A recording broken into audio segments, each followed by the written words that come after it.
మమ్మల్నిగా ప్రేమించిన మా ప్రియ పరలోకపు తండ్రి, మీ పరిశుద్ధమైన నామమునకు స్తోత్రాలు. ఈ మధ్యాహ్న కాల సమయంలో మరొక ఆరాధన పాలు పంచుకునే గొప్ప ధన్యత మాకు ఇచ్చినందుకు స్తోత్రాలు. నీ ప్రజలను వారితో మీరు స్పష్టంగా మాట్లాడిన ఆయన అచ్చలుపు నన్ను మీ సిలువ చోట మరుగుపరుచుకుని సంఘ క్షేమార్థమైనటువంటి దివ్యమైన మాటలు మాకు తెలియజేసి మాలో లోపాలు ఉన్నట్లయితే సరిదిద్దుకుంటూ నీ సన్నిధిలో ముందుకు సాగడానికి కావలసిన కృప దయచేయండి. శాపగ్రస్తమైపోయినటువంటి మా జీవితాల్ని విడిపించే నాదుడు లేడా అని చెప్పి ఆయా కృంగి కృషించిపోతున్న ప్రతి ఒక్కరిని నీ మాటల ద్వారా ఆదరించి ధైర్యపరిచి బలపరచమని యేసు నామమున బట్టి అడుగుచున్నాం తండ్రి. Praise the lord. పరిశుద్ధ గ్రంథమైన బైబిల్ గ్రంథంలో నుంచి ఆదికాండము 49వ అధ్యాయము మనం జాగ్రత్తగా చదివినట్లయితే ఆదికాండము 49వ అధ్యాయము 14-15 వచనాలు మనం చదువుకుందాం. ఆదికాండము. ఇస్సాకారు 2 దొడ్ల మధ్యను పండుకొని ఉన్న బలమైన గార్ధాపము అతడు విశ్రాంతి కలుగునట్లు ఆ భూమి రమ్యదగునట్టు చూచెను గనుక అతను మోయుటకు భుజము వంచుకుని వెట్టి చేయు దాసుడగును. Praise the lord. హల్లెలూయా. ఆదికాండము 49వ అధ్యాయము. యాకోబు భక్తుడు మరణావస్థితికి వచ్చేశారు. బైబిల్ చరిత్రలో మరణించేటువంటి ముందు వాళ్ళ పిల్లల్ని పిలిచి ఆశీర్వచనాలతో వాళ్ళని దీవించి కన్ను మూసిన సందర్భాలు మనకెన్నో తెలుసు. ఇస్సాకు వృద్ధుడైనప్పుడు తన కుమారుడైనటువంటి యాసావును పిలిచి, నేను చావకమునుపు నిన్ను ఆశీర్వదించినట్లుగా నా కొరకు వేటాడినటువంటి మాంసమును తీసుకురాని చెప్పి తన కొడుకుని పంపించాడు. ఈ సందర్భాలన్నీ కూడా మనకు తెలుసు. యాకోబుని, యాసావుని ఇస్సాకు ఆశీర్వదించారు. అలాగే ఆదికాండము 9వ అధ్యాయంలో మనం చూసినట్లయితే నోవాహు కూడా తనకివ్వబడినటువంటి పిల్లల్ని కూడా కొంతమందిని, ముఖ్యంగా కానాన్ని శపించబడినట్లుగా మిగిలిన వారందరినీ కూడా ఆశీర్వదించిన సందర్భాలు ఆదికాండము 9వ అధ్యాయము నోవాహును గూర్చి ప్రస్తావించబడుతూ ఉంది. ఈరోజు మనము ధ్యానించబోయేటువంటి అంశమైనటువంటి ఈ యొక్క యాకోబు మరణకరమైన పరిస్థితులకు వచ్చేసినప్పుడు తనకు ఇవ్వబడినటువంటి 12 మంది పిల్లల్ని కూడా పిలిచి వాళ్ళ స్వభావాలు, వాళ్ళ మనస్తత్వాలు ఎరిగిన వాడు గనుక వారందరినీ కూడా వారి యొక్క ప్రవక్తను బట్టి కొంతమందిని ఆశీర్వచనాలతో, కొంతమందిని శాపగ్రస్తమైన వచనాలతో తండ్రిగా ఉన్నటువంటి యాకోబు వారిని వాళ్ళ మీద చేతులు ఉంచి ఒక ప్రవక్త వలె భవిష్యత్తులో వాళ్ళు ఏమవబోతున్నారు, కేవలం వారు మాత్రమే కాదు, వాళ్ళ పిల్లలు మాత్రమే కాదు, చరిత్ర చెప్పబడుతుంది. ఈ 49వ అధ్యాయం మొదటి వచనం ఉంటుంది కదండి. అంత్యకాలంలో సంభవింపబోయేటువంటి సంగతులు, ఈ అంత్యకాలంలో ఇశ్రాయేలు 12 గోత్రాల పట్ల దేవుడు కలిగి ఉన్న ప్రణాళికలు, ఈ యాకోబుని దేవాదేవుడు ఒక మంచి ప్రవక్తగా నియమించినట్లుగా ఒక ప్రవక్త ఒక ప్రవచనాలు ఏ విధంగా తెలియజేస్తూ సంభవింపబోయే సంగతుల్ని బయలుపరుస్తాడో, అలాగే ఈ యొక్క ఇశ్రాయేలు ప్రజలందరూ కూడా సంభవింపబోయేటువంటి సంగతులను గూర్చి యాకోబు ఆ మరణ స్థితిలో ఉండి వాళ్ళందరూ కూడా తెలియజేశారు. దయచేసి ఈ రోజున యాకోబు యొక్క జీవిత చరిత్ర మనం చూస్తే అనేకమైన లోపాలు బైబిల్ చరిత్ర మనకు కనపడుతూ ఉంటాయి. అతనిలో ఉన్నటువంటి అనేకమైనటువంటి మోసకరమైన జీవితం గురించి ఆయా సందర్భాల్లో మనకి ప్రస్తావించబడింది. కానీ వాస్తవం యాకోబు మరణకరమైన పరిస్థితికి వచ్చినప్పుడు ఒక మంచి ప్రవక్తగా దేవుడు నియమించి ప్రజలందరూ కలగబోయేటువంటి ఉన్నతమైనటువంటి సంభవింపబోయే సంగతులు గూర్చి ముందుగానే తెలియజేసినట్లుగా, కేవలం తన తరం మాత్రమే కాదు, న్యాయాధిపతుల గ్రంథములో జరగబోయే సంగతులను గూర్చి, ఇంకా జరగబోయిన సంగతులను గూర్చి నిజముగా యాకోబు ప్రవచించాడంటే దేవుని ఆత్మ జ్ఞానము ద్వారా మాత్రమే ప్రవచించాడు అనడానికి ఏమాత్రం కూడా సందేహం లేదు. అయితే ఈ యొక్క వారిని దీవించిన లేదా వారిని శపించినటువంటి సందర్భాలు మనం జాగ్రత్తగా చూసినట్లయితే, ఇదే ప్రస్తావన ద్వితీయోపదేశకాండ 33వ అధ్యాయంలో భక్తుడైన మోషే కూడా ఈ ఇశ్రాయేలు యొక్క వంశీయుల్ని, ఇశ్రాయేలు గోత్రులకు అందరినీ కూడా చేతులెత్తి దీవించి ఆయన కూడా కన్ను మూసినట్లుగా మనం చూడగలుగుతున్నాం. ఈ రోజున యాకోబు ఇచ్చినటువంటి దీవులు కావచ్చు, యాకోబు ఇచ్చినటువంటి శాపగ్రస్తమైన వచనాలు కావచ్చు, ఏ విధముగా వారు దేవుని బట్టి వాటిని శపించబడినటువంటి శాపగ్రస్తమైన జీవితాన్ని ఆశీర్వాదకరంగా మార్చుకున్నారో మనమందరం కూడా చూడవచ్చు. ఈరోజు మనం ధ్యానించేటువంటి ఇస్సాకారు జీవితం కావచ్చు, అలాగే యోధాను బట్టి కూడా కావచ్చు, తన తండ్రి వాళ్ళ మీద ఉన్న కోపాన్ని బట్టి, తండ్రి వాళ్ళ మీద ఉన్న ద్వేషాన్ని బట్టి ఒక రకముగా శాపగ్రస్తమైనటువంటి స్థితిలో వారిని శపించినప్పటికీ కూడా దేవుని కృప పొందుకున్నటువంటి ఈ యొక్క యోధా కావచ్చు, ఇస్సాకారు కావచ్చు, వీళ్ళందరూ కూడా ఏ విధముగా శాపాన్ని ఆశీర్వాదకరంగా మార్చుకున్నారు.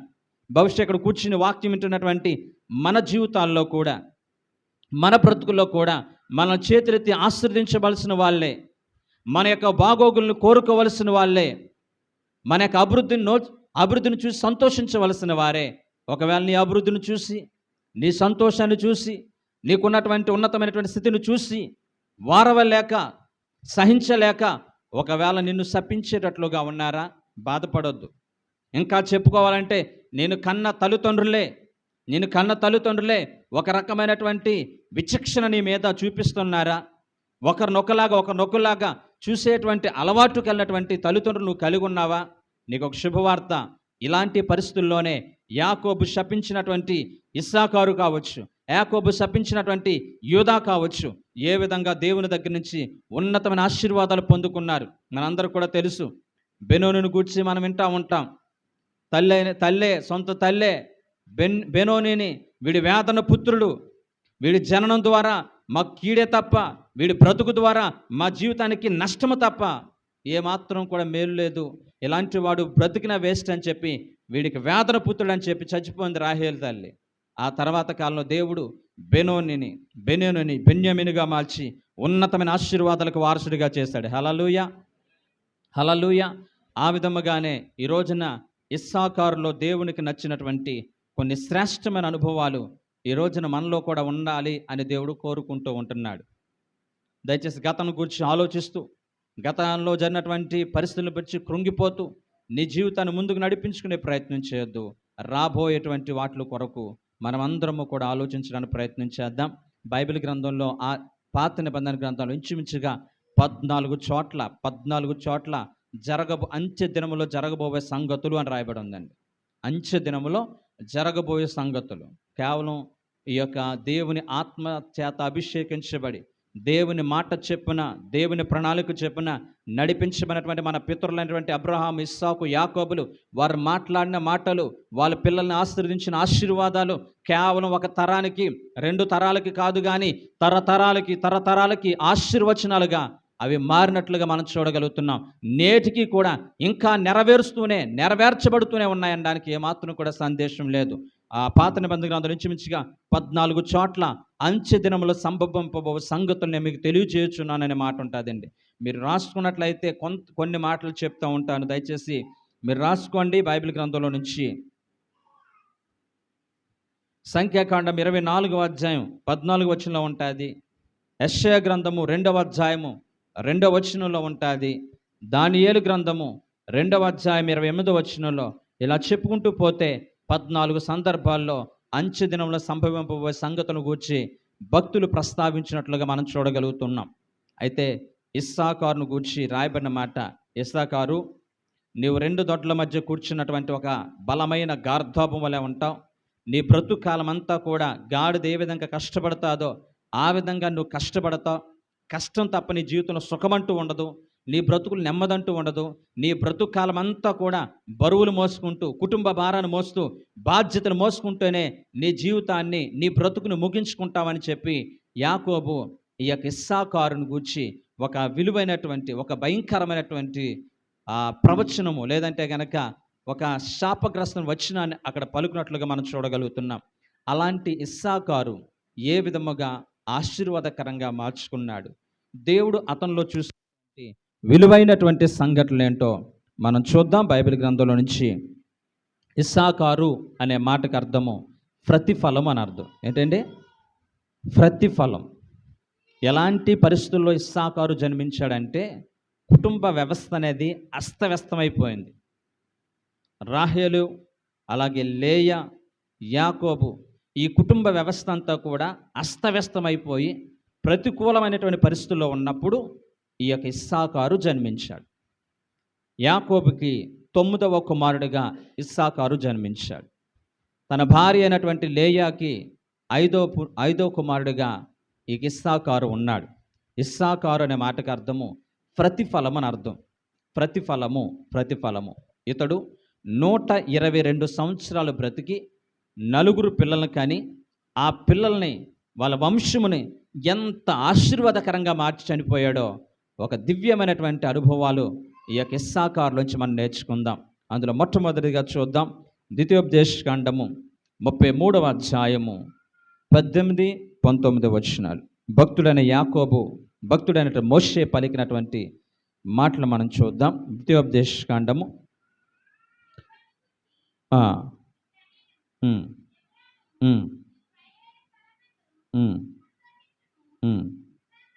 ఇస్సాకారు, నీ గుడారముల యందు సంతోషించుము. వారు జలములను కొండకు పిలిచిరి, అక్కడ నీతి బలులను అర్పించిరి. వారు సముద్రము యొక్క సమృద్ధిని, ఇసుకలో దాచబడిన రహస్య ద్రవ్యమును వారు పీల్చుదురు. ప్రైజల హల్లెలూయా, హల్లెలూయా. ఇస్సాకారు గూర్చి రాయబడిన మాట. అతడు ఫస్ట్ మాట ఏముందండి? సంతోషము, నీ గుడారముయందు సంతోషించును. హల్లెలూయా. నీ బ్రతుకు శాపగ్రస్తమైన బ్రతుకు ఆశీర్వాదకరంగా మన బ్రతుకులు మారాలంటే ఫస్ట్ సర్వసాధారణంగా మన జీవితాల్లో ఎవరైనా కానీ మనం విమర్శించినప్పుడు, ఎవరైనా మనం తక్కువ చేసి మాట్లాడినప్పుడు, ఎవరైనా నిన్ను కృంగదీసినప్పుడు నువ్వు చేసేటువంటి భయంకరమైన తప్పిదం ఏంటో తెలుసా?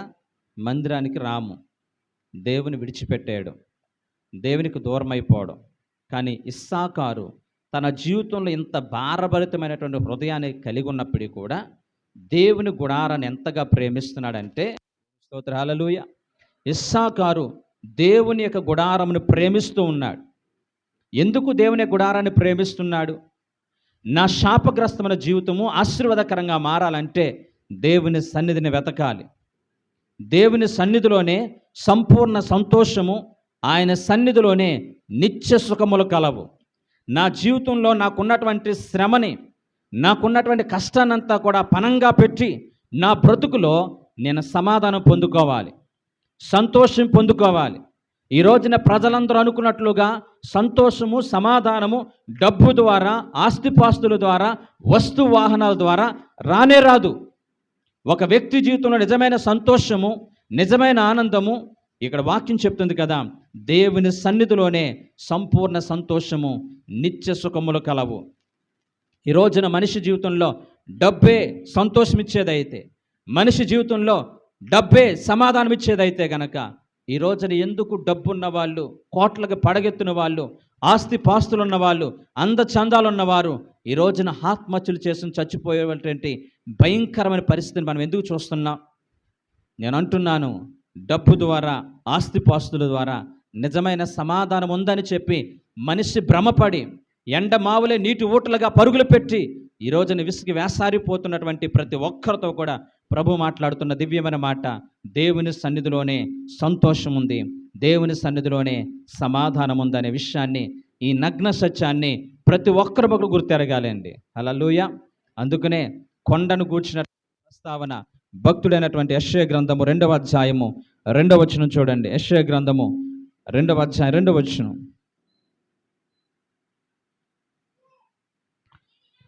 అంచె దినములలో పర్వతముల పైన యెహోవా మందిర పర్వతము స్థిరపరచబడి ప్రైజ్ ద హల్లెలూయా. అంచె దినమున అంత్యకాలములో పర్వతం మీద నన్ను ఆరాధిస్తారు. హల్లెలూయా. హల్లెలూయా. అంటే దేవుని సన్నిధిలో సంతోషం ఉందనే సత్యాన్ని ఈ యొక్క ఇస్సాకారు గమనించాడు కాబట్టి, దేవా హృదయపూర్వకంగా అక్కడ రాయబడిన మాట ఏంటో తెలుసా? అతడు నీతియుక్తమైన బలులు అర్పించునని ఉంటుందండి. ఏ బలులు అంటే అండి? నీతియుక్తమైన బలులు అర్పించును. దేవుని మందిరం ఎంతగా ప్రేమిస్తున్నాడంటే నీతియుక్తమైన బలులు అర్పించడం వేరు, నీతియుక్తమైన బలులు అర్పించడం అనేది వేరు. ఇద్దరు కూడా, కయ్యను వచ్చాడు, హేబేలు వచ్చాడు అర్పణలు పట్టుకుని. కానీ హేబేలు యొక్క అర్పణలు దేవుడు అంగీకరించాడు, కయ్యను యొక్క అర్పణలు త్రోసివేశాడు. ఎందుకని? కయ్యను నీతియుక్తమైన బలులు అర్పించలేదు, హేబేలు నీతియుక్తమైన బలులు అర్పించడానికి ఇష్టపడ్డాడు. అంతేకాకుండా ఇస్సాకారు, నేను ఒక్కనే దేవుని మందిరానికి వెళ్ళకూడదు, నేను ఒక్కనే దేవుని సన్నిధిలో ఉండడం దేవుని చిత్తం కాదు. జలములు, అక్కడ రాయబడిన మాట అంటే తెలిసింది, జలములను కొండకు పిలిచాను. హల్లెలూయా. ఏమంటదండి? అనేక మంది ప్రజల్ని దేవుని సన్నిధి తోడుకు రావాలనేటువంటి ఆకాంక్ష ఈ యొక్క ఇస్సాకారులో ఉందండి. అతడు జలములను, అక్కడ ఏమని రాయబడి ఉందండి? అతడు జలములను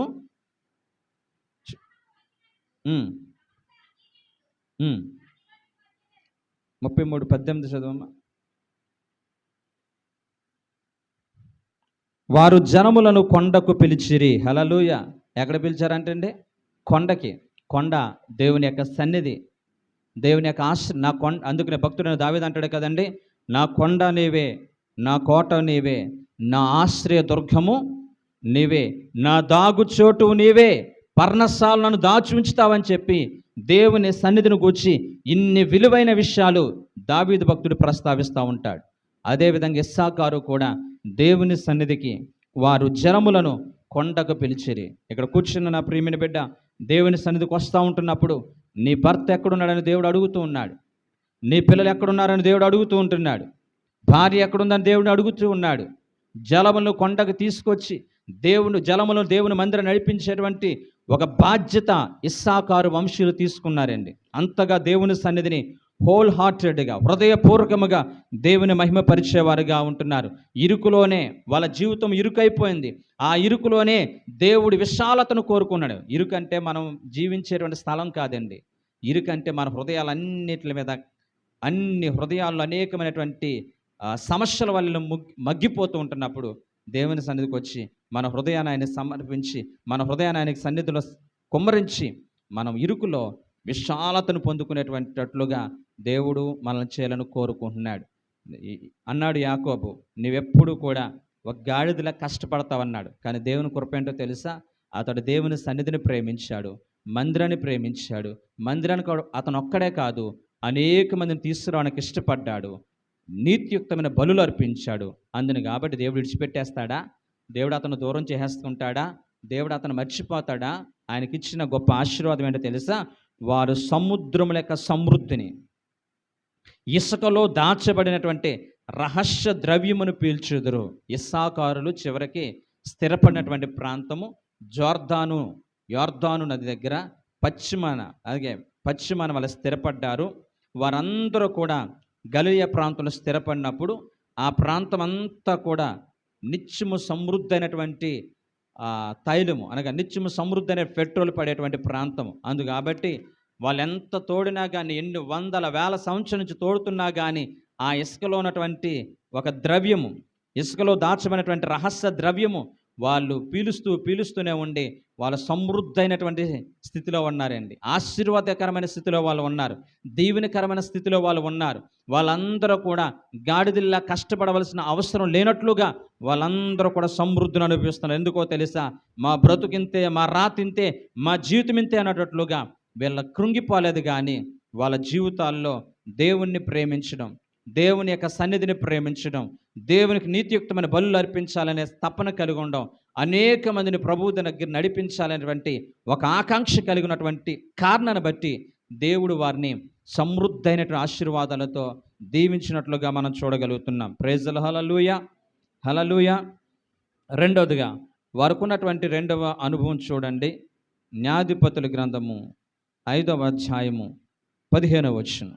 న్యాయాధిపతుల గ్రంథము 5వ అధ్యాయము 15వ వచనం.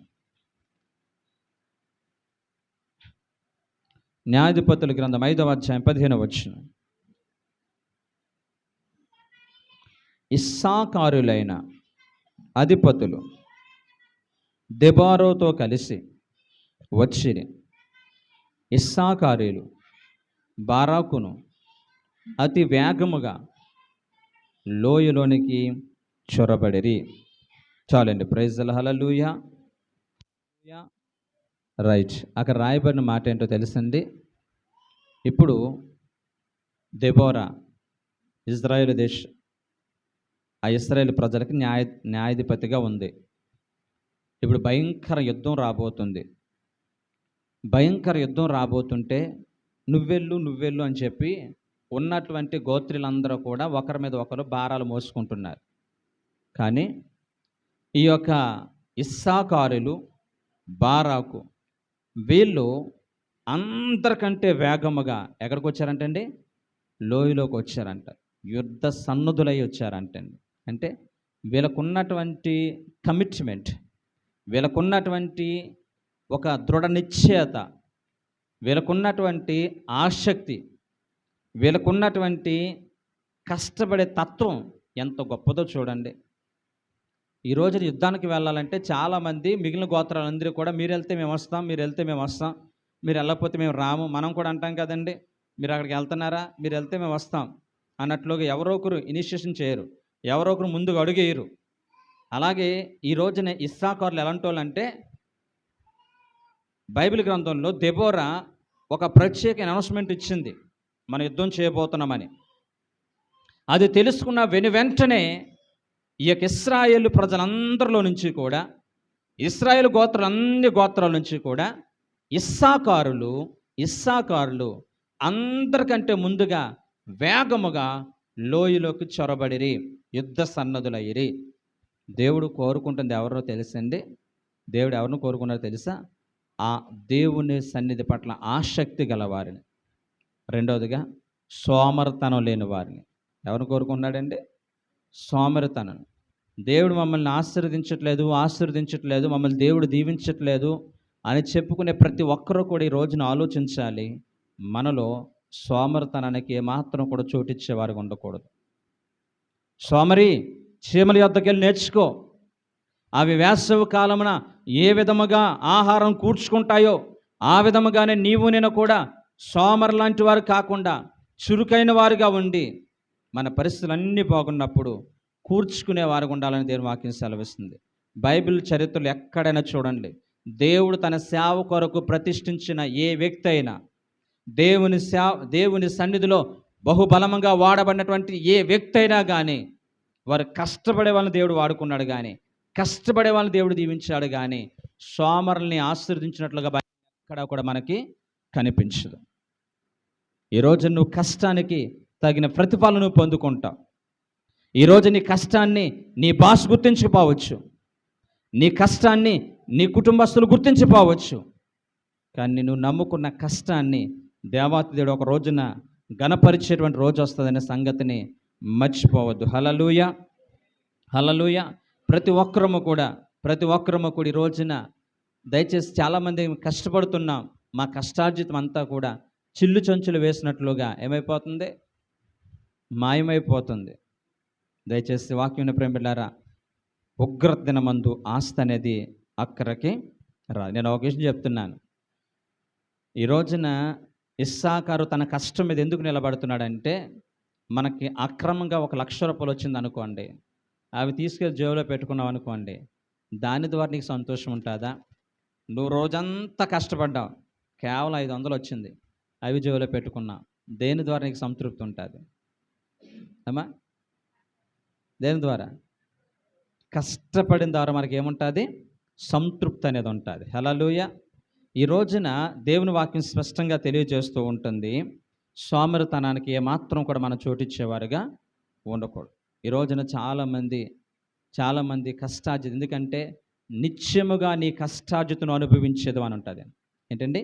నిశ్చయముగా నీ కష్టార్జిత నీవు అనుభవించదు. నువ్వు ధన్యుడువు, నువ్వు కష్టపడ్డావు కాబట్టి నీ కష్టార్జితాన్ని నీ కుటుంబం అనుభవిస్తుందని దేవుని వాక్యం సెలవిస్తూ ఉంటుంది. ఈ రోజున కొంతమంది కష్టపడినప్పటికీ కూడా ఆ కష్టార్జితను అనుభవించకుండా ఎవరు అనిపిస్తున్నారు? త్రాగుడు. అవునా కాదండి? అవునా కాదా? త్రాగుబోతులు ఎంత గర్వంగా చెప్పుకుంటారో తెలుసండి. నేను నా కుటుంబాన్ని పోషించకపోయినా కానీ రాష్ట్రాలన్నీ కూడా నిలబడుతున్నాయంటే మా యొక్క ట్యాక్స్ ద్వారానే. అవునా కాదండి? అవునా కదా? ఎంత గర్వంగా చెప్పుకుంటారు. మేము గనక వెళ్ళి మందు తాగకపోతే, మేము గనక బార్ షాపులకు వెళ్ళకపోతే ప్రభుత్వం ఎలా నడుస్తుంది? ప్రభుత్వం నడవాలంటే కనుక మా యూనియన్ ఉంటేనే ప్రభుత్వం నడుస్తుంది అనేటువంటి ఒక రకమైన అతిశయంతో బ్రతుకుతుంటారు. వాళ్ళు ప్రభుత్వం నడిపిస్తుంది వాస్తవమే కానీ కుటుంబాన్ని నడిపించలేకపోతున్నారు. భార్యకి సమృద్ధిగా ఆహారం పెట్టలేని పరిస్థితి, పిల్లల్ని చదివించలేనటువంటి దౌర్భాగ్యమైన పరిస్థితి, ఆరోగ్యాన్ని పాడు చేసుకునే పరిస్థితి, ఇవన్నిటిని మనం చూస్తూ ఉంటున్నట్లయితే దయచేసి మన కష్టార్జితాన్ని మనం అనుభవించేటట్లుగా ఉండాలని దేవుడు కోరుకుంటున్నాడు. ఇస్సాకారులు ఎవరో తెలుసండి? వారిని గార్ధాపంతో, వారిని దేంతో పోల్చారండి? బలమైనటువంటి గాడితో పోల్చారు. గాడిద ఏ విధంగా విశ్రాంతి లేకుండా రాత్రింబగలు కష్టపడడానికి ఇష్టపడుతుందో, అలాగే ఇస్సాకారులు కూడా నిజముగా మా యొక్క సుఖాన్ని, మా సంతోషాన్ని పణంగా పెట్టి మేము సంతోషించాలి, ఆశీర్వదించబడాలి, మా శాపాన్ని ఆశీర్వాదకరంగా మార్చుకోవాలని పరితపించినట్లుగా బైబిల్ చరిత్ర మనకి బోధపరుస్తూ ఉంటుంది. హల్లెలూయా, హల్లెలూయా. దేవుడు మమ్మల్ని ఆశీర్వదించట్లేదు, దేవుడు మమ్మల్ని దీవించట్లేదు, ఏది పట్టుకున్నా కానీ వ్యర్థమైపోతుంది, ఏది పట్టుకున్నా కానీ మా జీవితాల్లో కలిసి రావట్లేదు అనుకోవద్దు. నీ కష్టాన్ని నమ్ముకో. ప్రతి ఒక్కరు రెక్కల కష్టాన్ని నమ్ముకోండి. ఇస్సాకారులు చేసింది అదే పని. వాళ్ళ కష్టాన్ని నమ్ముకున్నారు, గాడిదల్లా మారిపోయారు. వాళ్ళు కష్టపడి వాళ్ళు ఆశీర్వదించినట్లు మనకి బైబిల్ చరిత్ర మనకు స్పష్టంగా తెలియజేస్తుంది. ఇదే వంశంలో నుంచి ఒక దివ్యమైన న్యాయాధిపతి వచ్చాడు. న్యాయాధిపతుల గ్రంథం 10వ అధ్యాయము 1-2 వచనాలు చూద్దాం. న్యాయాధిపతుల గ్రంథము 10వ అధ్యాయము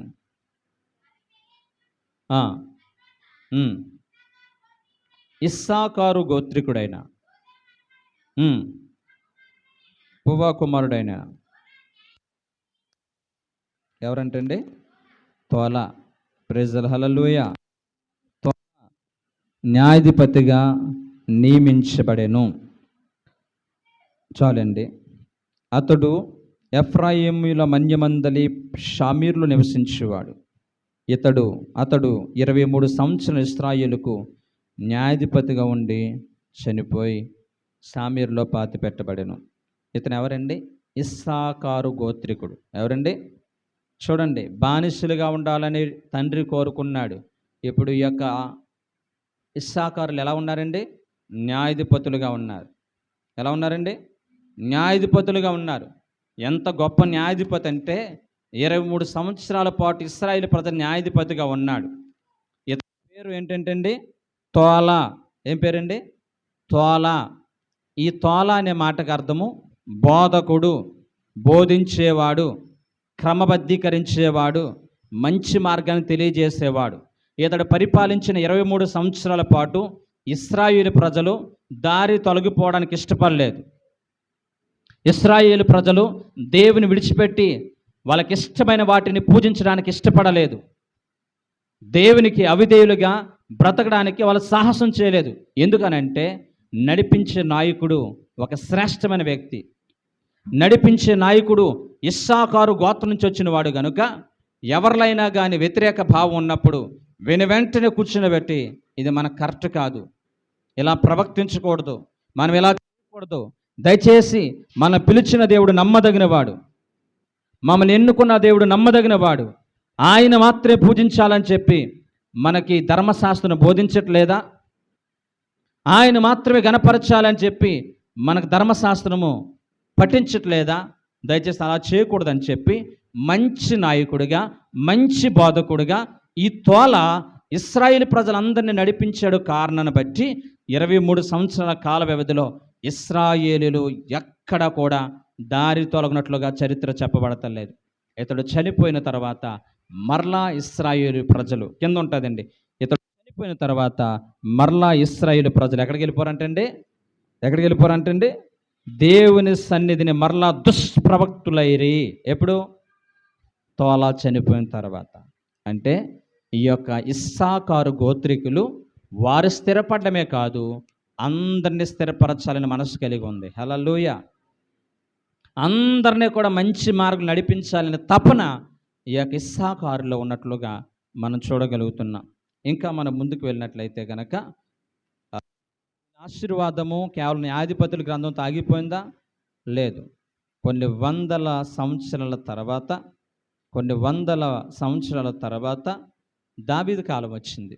ఇశ్రాయేలు ప్రజల్ని దావీదు పరిపాలిస్తూ ఉన్నాడు. అతని కాలంలో జరిగినటువంటి సంఘటన గురించి చూద్దాం. మొదటి దినవృత్తాంతముల గ్రంథము 12వ అధ్యాయము 32వ వచనం. మొదటి దినవృత్తాంతముల గ్రంథము 12వ అధ్యాయము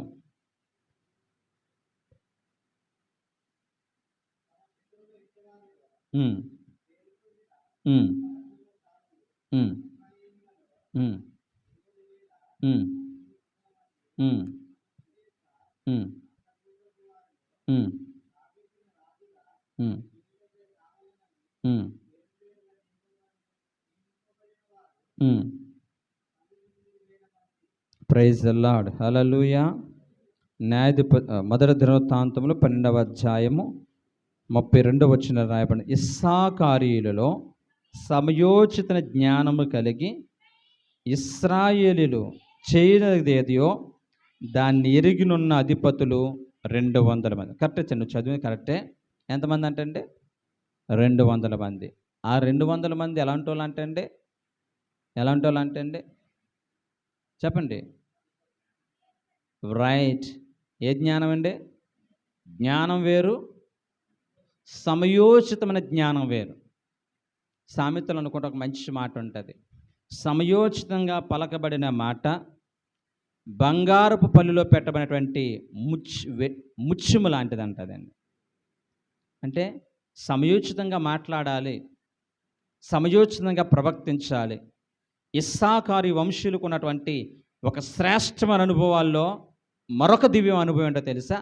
వారిని దావీదు తన క్యాబినెట్లో, ఇప్పుడు మనం అందరం చూస్తున్నాం కానీ క్యాబినెట్, దావీదు పరిపాలించేటువంటి ఆలోచన చెప్పేటువంటి వారిగా ఈ యొక్క దావీదు ఎవరిని ఎన్నుకున్నాడంటే అండి, ఇస్సాకారు వంశీయుల్లో సమయోచిత జ్ఞానం కలిగిన వారు ఉన్నారు. 200 మందిని ఇస్సాకారు వంశీయుల్లో నుంచి దావీదు సలహాదారులుగా నియమించుకున్నాడంటే. వాళ్ళందరూ కూడా సమయోచిత జ్ఞానం కలిగి ఉన్నారంటే.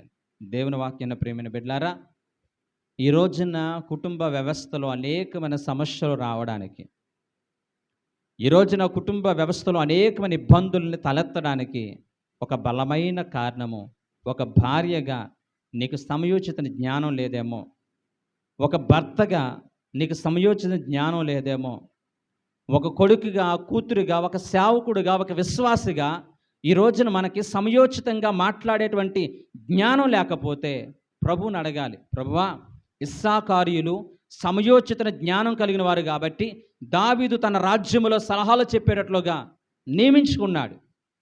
ఈ రోజున నా జీవితంలో జరిగే అనేక అనర్థాలకి కారణము నాకు సమయోచిత జ్ఞానం లేదేమో. జ్ఞానం వేరు, సమయోచిత జ్ఞానం వేరు.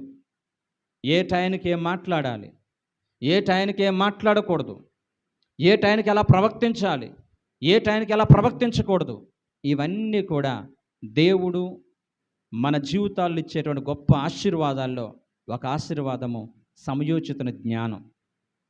జ్ఞానవంతురాలు తన ఇల్లును కడతదని వాక్యం సెలవిస్తుంది. 3 రాలు తన ఇంటిని పెరికి వేస్తానని వాక్యం చెప్తూ ఉంది. నువ్వు జ్ఞానవంతురాలుగా ఉంటున్నావా? సమయోచిత జ్ఞానంతో నువ్వు ప్రవర్తిస్తున్నావా? పాము వలె వివేకంతో బ్రతుకుతున్నావా? అలా కాని పక్షంలో కుటుంబ వ్యవస్థ కానీ, సంఘ వ్యవస్థ కానీ, బంధాలు బాంధవ్యాలు కానీ కుప్పకూలిపోయే ప్రమాదం ఉంది. కాబట్టి సమయోచితమైన జ్ఞానం నాకు దయచే ప్రవ్వా. సమయోచితంగా మాట్లాడటం నాకు నేర్పించే ప్రవ్వా. విస్తారమైన మాటలు మాట్లాడి దోషాలు కలిగి ఉండకున్నట్లుగా సమయోచితంగా ఎంత మాట్లాడాలో అంత మాట్లాడి నాకు నేర్పించు. నేను మాట్లాడే ప్రతి మాట విలువైన మాటగా ప్రతి ఒక్కరు భావించేటట్లుగా కొద్దిగా మాట్లాడటం నాకు నేర్పించు. విస్తారంగా మాట్లాడి అనేక సమస్యలు కొని తెచ్చుకునేవాడే కాకుండా కొంచెం మాట్లాడి సమయోచితంగా మాట్లాడే జ్ఞానం నాకు దయచే ప్రభు అని ప్రార్థన చేసుకోవాలి. హల్లెలూయా, హల్లెలూయా. సమయోచిత జ్ఞానం యొక్క విలువ తెలుసు కాబట్టి ఈ యొక్క ఇశ్శాఖారు యొక్క పిల్లలు టైం యొక్క విలువ ఎంత గొప్పలో తెలిసిండే, ఎంత జ్ఞానవంతుల గురించి చరిత్ర చెప్పబడుతున్న మాట ఏంటో తెలుసు. వాళ్ళు అంటండి, వీళ్ళ గాడిద బ్రతుకుతాను అన్నటువంటి వీళ్ళు అంటండి, ఇజ్రాయేలు దేశంలో నక్షత్ర శాస్త్రాల గురించి వాళ్ళు వివరించారంటే అండి, గణిత శాస్త్రం గురించి వాళ్ళు వివరించారంటే అండి, టైం యొక్క విలువను గూర్చి వాళ్ళు వివరించారంట. అంతేకాకుండా మనం అందరం కూడా చూస్తాం కదండి, క్యాలెండర్లో ఇజ్రాయేల్ దేశంలో వాడేటువంటి క్యాలెండర్ని రూపొందించింది ఇస్సాకారు యొక్క పిల్లలు అంటండి. క్యాలెండర్ని రూపొందించినటువంటి వంశము ఇస్సాకారు వంశము. చూడండి, ఒక గాడిద లాంటి వాళ్ళు మీరు అన్నటువంటి బిడ్డలు ఈ రోజున ఎంత గొప్ప జ్ఞానవంతులుగా మారారో చూడండి, ఎంత ఆశీర్వాదకరంగా మారారో చూడండి, ఎంత దీవెనకరంగా మారారో చూడండి, ఎంత విలువైన వారుగా మారారో చూడండి. హల్లెలూయా, హల్లెలూయా. వాళ్ళ బ్రతుకు కాలంలో ఎప్పుడు కూడా it is not a time for the rest. ఇది విశ్రాంతి తీసుకునే సమయం కాదు, కష్టపడే సమయం. నిజమే, మా పితరుడైనటువంటి యాకోబు మమ్మల్ని గాడిదలుగా పిలిచాడు, కానీ ఈ రోజున కష్టపడి మా జీవితం ఏదన్నా సాధించాలి. హల్లెలూయా, హల్లెలూయా. ప్రతి ఒక్కరము కూడా కష్టపడి మనం సాధించాలనుకున్న దాన్ని సాధించడానికి దేవుడు మనందరూ కూడా కృప చూపించును గాక. హల్లెలూయా, హల్లెలూయా. ఈ యొక్క ఇస్సాకారులు అంత విలువైనటువంటి జ్ఞానం కలిగి ఉన్నారు కాబట్టి ఇస్సాకారుని దావీదు తన దగ్గర క్యాబినెట్లో పెట్టుకుని వాళ్ళందరికీ జ్ఞానాలు విన్నట్లుగా చూడగలుగుతున్నా. మరొక శ్రేష్టమైన మాట ఏమంటో తెలుసా? ఈ ఇస్సాకారులకు దావీదు యొక్క నాయకత్వం కింద ఉన్నారు. వీళ్ళందరూ కూడా ఎలా ఉన్నారంటే తెలుసండి, ఐక్యతగా ఉన్నారంటే అండి. హల్లెలూయా అంటే ఐక్యత. మనకి ఆటోమేటిక్గా సమయోచిత జ్ఞానం ఉంటే ఐక్యత ఆటోమేటిక్గా వచ్చేస్తుంది. కాబట్టి ఇస్సాకారు నాయకత్వం కింద దావీదు యొక్క నాయకత్వం కింద వీళ్ళందరూ ఐక్యతగా ఉన్నారు. 200 మంది కూడా. వాడికంటే నేను గొప్పని తెలుసా, వాడికంటే నేను కష్టపడుతున్నాను తెలుసా, వాడు ఎలాంటోడు అని చెప్పి దావీదు దగ్గరికి తీసుకెళ్ళి ఫిర్యాదులు చేరేదంటండి. వాళ్ళందరూ కూడా ఎలా ఉన్నారంటండి, ఐక్యత. హల్లెలూయా. ఎలా ఉన్నారంటండి, ఐక్యత కలిగి ఉన్నారంట. దేవుడు నా నుంచి కోరుకున్నాను, నువ్వు నిజంగా ఇస్సాకారు వంశీయుడు అయితే గనక ఐక్యతగా బ్రతకడానికి ఇష్టపడతావు. నేను నా కుటుంబం, నేను నా పిల్లలు, నేను నా భర్త అనేటువంటి స్థితిలో కాకుండా అందరు నా వాళ్ళు అనేటువంటి ఒక ఉన్నతమైనటువంటి ఆశీర్వాదాలతో మనం అందరం ఒక నింపబడాలి. ఐక్యత, క్రైస్తవ జీవితంలో ఐక్యత చాలా ప్రాముఖ్యమైనది. కాబట్టి దావీదు చూశాడు, అన్ని వంశీయుల కంటే, అన్ని గోత్రాల కంటే ఇస్సాకారు గోత్రంలో ఉన్నవారు జ్ఞానం గలవారు, సమయోచిత జ్ఞానం ఉన్నవాళ్ళు. వాళ్ళకున్న ఐక్యత చాలా గొప్పది, వాళ్ళకున్న ప్రేమ చాలా గొప్పది, వాళ్ళు కష్టపడే మనస్తత్వం గొప్పది అని చెప్పి తన రాజ్యంలో ఇస్సాకారులకి ఒక ప్రత్యేకమైన స్థానం ఇచ్చాడు. హల్లెలూయా. ఒక ప్రత్యేకమైన ఆశీర్వాదకర స్థానాన్ని దావీదు ఇచ్చాడు. కానీ యాకోబు ఏమన్నాడో తెలుసా? మీరు 2 దొడ్ల మధ్య నలిగిపోయేటువంటి గాడిద లాంటి వారు. అలాంటి గాడిద లాంటి స్వభావం కలిగినటువంటి ఈ ఇస్సాకారుల్ని ఎంత గొప్పవారుగా మార్చాడు. కారణం తెలుసా? వారిలో ఉన్న పట్టుదల, వారిలో ఉన్నటువంటి వైరాగ్యము, వారిలో ఉన్న కష్టపడే తత్వం. నువ్వు ఎవరి కోసం కష్టపడుతున్నావు? దేవుని కోసం కష్టపడుతున్నావా? జనములను కొండకి రప్పించారని వాక్యం చెప్తాను. నా ప్రభు కొరకు ఏం కష్టపడుతున్నావు నువ్వు? నా ప్రభు ఇచ్చినటువంటి ఆశీర్వాదాలు పొందుకున్న మన జీవితాల్లో నా ప్రభు కొరకు నేను ఎలా కష్టపడ్డానని చెప్పుకోవడానికి మన దగ్గర ఏముంది? ఒకసారి మనం సపర్క్ చేసుకుని ప్రభు సన్నిధిలో పశ్చాత్తాపడదాం. ప్రభు ఈ మాటల ద్వారా మనందరినీ కూడా దీవించునుగాక. ఆమేన్. మోకరించిన అందరూ కూడా మోకరించండి. ఇస్సాకారు వలె నీ జీవితం శాపగ్రస్తంగా అయిపోయిందా?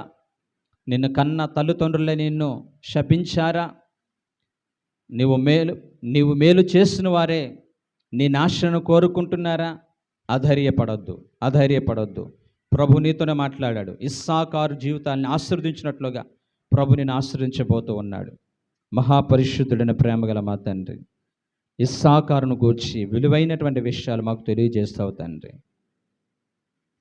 విన్న వాక్యాన్ని మా హృదయాన్ని భద్రపరుచుకుని దాని ప్రకారం బ్రతకడానికి కావలసిన కృప దయచేయండి.